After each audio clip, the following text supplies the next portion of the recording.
इस वीडियो में हम कुछ इक्वेशंस यानी समीकरणों को हल करेंगे जिनमें पिछली वीडियो की तुलना में कुछ अधिक स्टेप्स का प्रयोग होगा और समीकरणों को हल करने के इन तरीकों से हम फिर वर्ड प्रॉब्लम्स को भी सॉल्व करेंगे। तो हम लेते हैं 7 गुणा W जमा 20 घटा W बराबर है 5।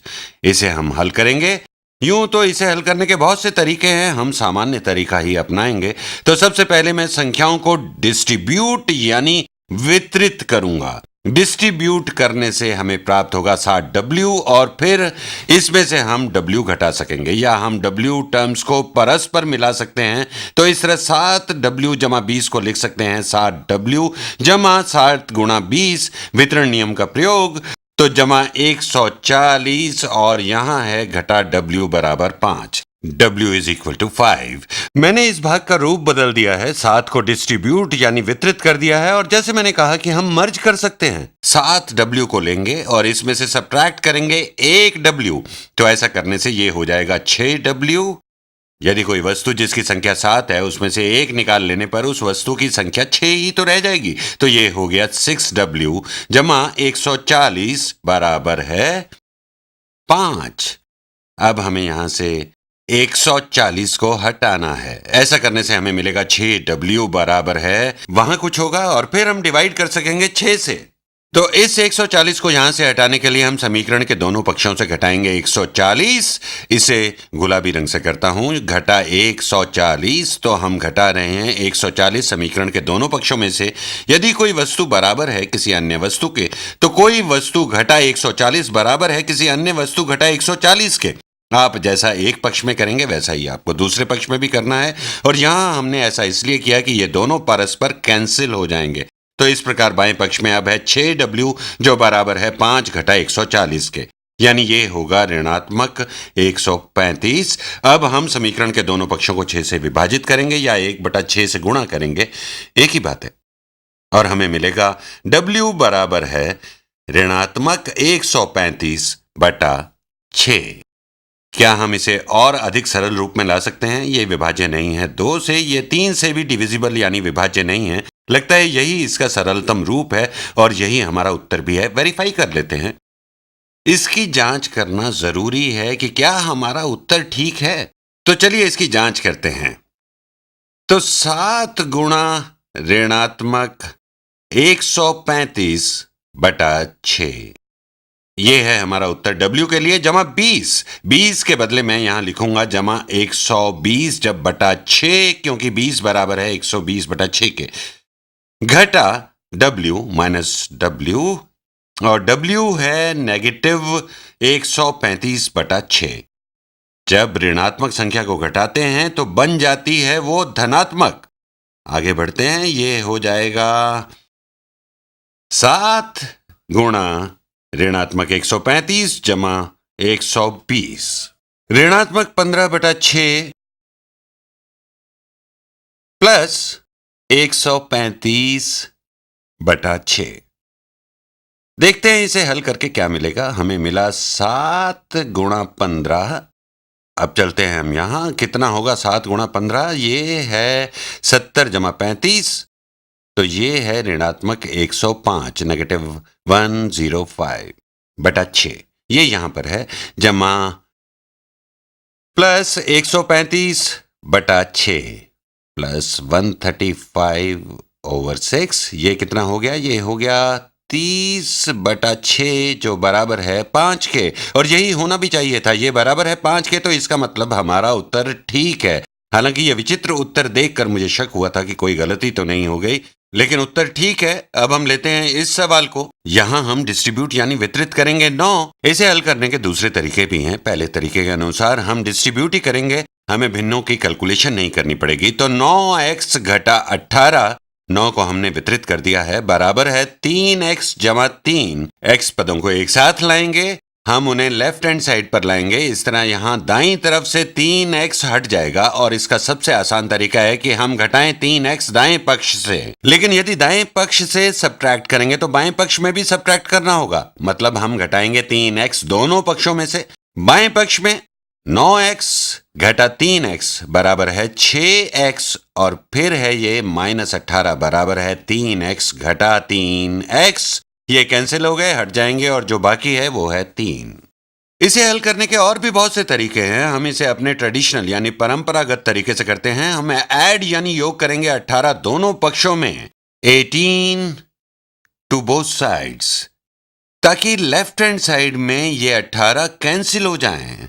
तो बचेगा 6x, ये दोनों कैंसिल हो गए, ये बराबर है 3 जमा 18 21 के। दोनों पक्षों को विभाजित करेंगे 6 से, हमें मिला x बराबर है 21/6 और यदि अंश और हर दोनों को डिवाइड करें 3 से तो मिलेगा 7/2 7/2 और ये हो गया। मैंने कहा था इसे हल करने के बहुत से तरीके हैं, एक और दिखाता हूं। इसे ऑरेंज कलर से करूंगा। 9 गुणा x घटा 2 बराबर है 3x जमा 3। यहां एक 9 है और यहां 3 भी है। क्या हम इस समीकरण के दोनों पक्षों को 3 से डिवाइड कर सकते हैं? यदि मैं विभाजित करूं इस पक्ष को 3 से और इन सभी पदों को भी 3 से, तो हमें क्या मिलेगा? यह हो जाएगा 3 गुणा x घटा 2 बराबर है x जमा 1। और अब हम चाहें तो इसे वितरित यानी डिस्ट्रीब्यूट कर लें, तो ये हो जाएगा 3x घटा 6 बराबर x जमा 1। और अब x को समीकरण के दोनों पक्षों से घटा दें तो ये हो जाएगा 2x घटा 6 बराबर 1। ध्यान दें, मैंने दोनों पक्षों से सब्ट्रैक्ट किया है तो दाएं पक्ष में से ये गायब हो गया। अब ऐड करें 6 समीकरण के दोनों पक्षों में, तो हमें मिला 2x बराबर है 1 जमा 6 जो होता है 7। दोनों पक्षों को डिवाइड करेंगे 2 से, हमें मिल गया x बराबर 7/2। इसे मैंने थोड़ा तेजी से हल किया, लेकिन मैं समझाना चाहता था कि यदि स्टेप्स सही हों तो उत्तर आपको हर बार वही प्राप्त होगा। आप चाहें तो अपने उत्तर को जांच लें, वेरीफाई कर लें। अब हम लेते हैं एक वर्ड प्रॉब्लम, हल करने की कोशिश करेंगे। लीला को विरासत में कुछ रुपए मिले, वो इसे 5 हिस्सों में बराबर बराबर बांटती है। तो मान लीजिए उसके पास m कुल रुपए हैं और इसके उसने 5 बराबर बराबर हिस्से किए हैं। तो m है लीला के रुपए, इनहेरिटेड मनी, विरासत में मिले हुए रुपए।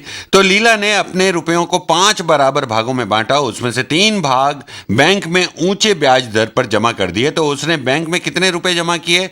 इन हाई इंटरेस्ट बैंक उसने रुपयों को 5 भागों में विभाजित किया और उसमें से 3 भागों के रुपए उसने जमा कर दिए बैंक में। तो लीला ने अपना पैसा 5 भागों में विभाजित किया, तो ये है 5 हिस्से डिवाइडेड इनटू 5 चंक्स।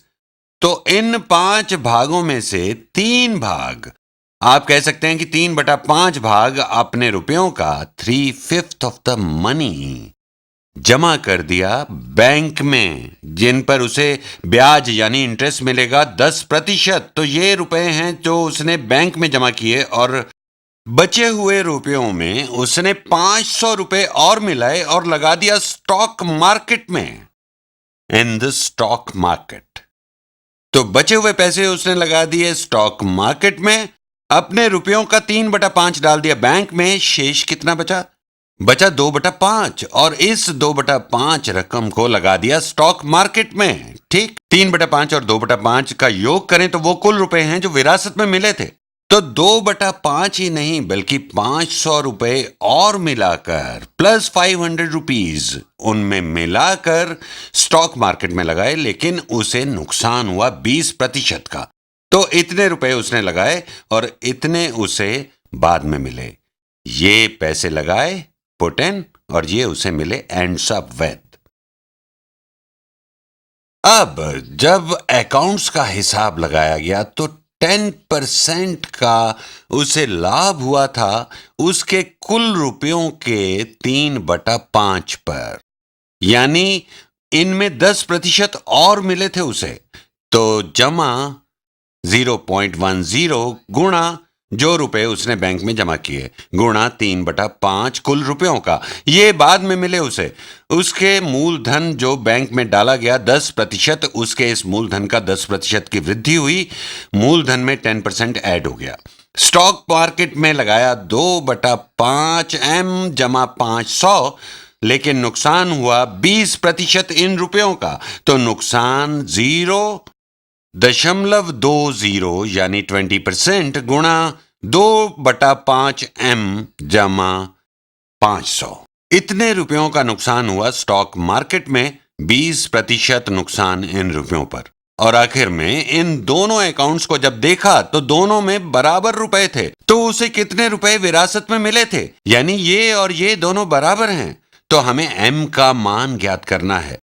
हमें मालूम है 3/5M जमा, देखिए ये समान है 1/10 के 1/10। इसे इस तरह से लिखते हैं तो 1/10 गुणा 3/5 हुआ 3/50 जमा 3/50M बराबर है, मैंने यहां मल्टीप्लाई किया है, 1/10 गुणा 3/5 बराबर है 2/5M। इसे मैं इसी रंग से लिखता हूं, ऑरेंज कलर ठीक रहेगा, बराबर है 2/5M जमा 500, 2/5M प्लस 500।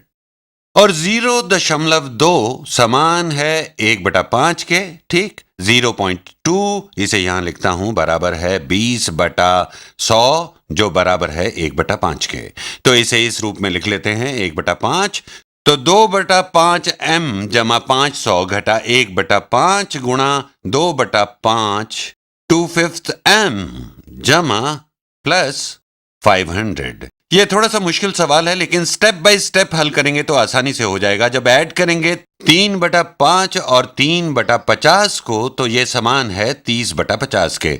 और अब अंश और हर, न्यूमरेटर और डिनोमिनेटर को गुणा करें 10 से, और अब करेंगे योग। 30/50 जमा 3/50 हुआ 33/50M बराबर है, इसे भी थोड़ा सरलतम रूप में ले आए, 2/5M जमा 500। वितरण करेंगे -1/5 का तो हमें मिलेगा ऋणात्मक 2/25M और ऋणात्मक 1/5 गुणा 500 माइनस 100। इसे और सरलतम रूप में ले आए, लेफ्ट हैंड साइड में अभी भी है 33/50M जो बराबर है, यहां ये है गुणांक कोएफिशिएंट M टर्म्स के। हम इसे ऐसे भी लिख सकते हैं 2/5 घटा 2/25M। ये इस पद के लिए और ये इस पद के लिए है। मैंने फैक्टर यानी गुणनखंड बना दिया M को, और फिर है 500 घटा 100 तो हुआ जमा 400। अब इस 2/5 के अंश और हर को गुणा करें 5 से तो ये हो जाएगा 10/25। तो अब हमारी इक्वेशन बन गई 33/50M बराबर है 10 घटा 2, कितना हुआ, तो ये हुआ 8/25M जमा 400। हमें उत्तर प्राप्त होने वाला है। अब दोनों M टर्म्स को हम लाएंगे समीकरण के बाएं पक्ष में, तो हम सब्ट्रैक्ट करेंगे 8/25 दोनों पक्षों में से, -8/25 फ्रॉम बोथ द साइड्स। दोनों पक्षों में हमें यही करना है ताकि राइट हैंड साइड में ये कैंसिल हो जाएं। तो दाएं पक्ष में ये कैंसिल हो गए, तो राइट हैंड साइड इक्वल है 400 के, और लेफ्ट हैंड साइड में है 33/50 घटा 8/25, तो ये बराबर है 33/50 घटा 8/25। ये समान है ऋणात्मक 16/50 के, ठीक। मैंने मल्टीप्लाई किया न्यूमरेटर और डिनोमिनेटर को 2 से, M बराबर है 400 के, बस हो ही गया। स्टेप्स हालांकि कुछ अधिक हैं इसमें, और 33 घटा 16 हुआ 17, तो यहां पर हम लिखेंगे 17/50M बराबर है 400 के। गुणा करेंगे दोनों पक्षों को व्युत्क्रम यानी इनवर्स 17/50 का, तो 50/17 गुणा 50/17, ये कैंसिल हो गए, और M बराबर है, अब हमें कैलकुलेटर का सहारा लेना पड़ेगा। M बराबर है 400 गुणा 50 डिवाइडेड बाय 17 बराबर है 1176.47 रुपए। 1176.47 रुपए। तो इतने रुपए थे लीला के पास जब उसने शुरुआत की।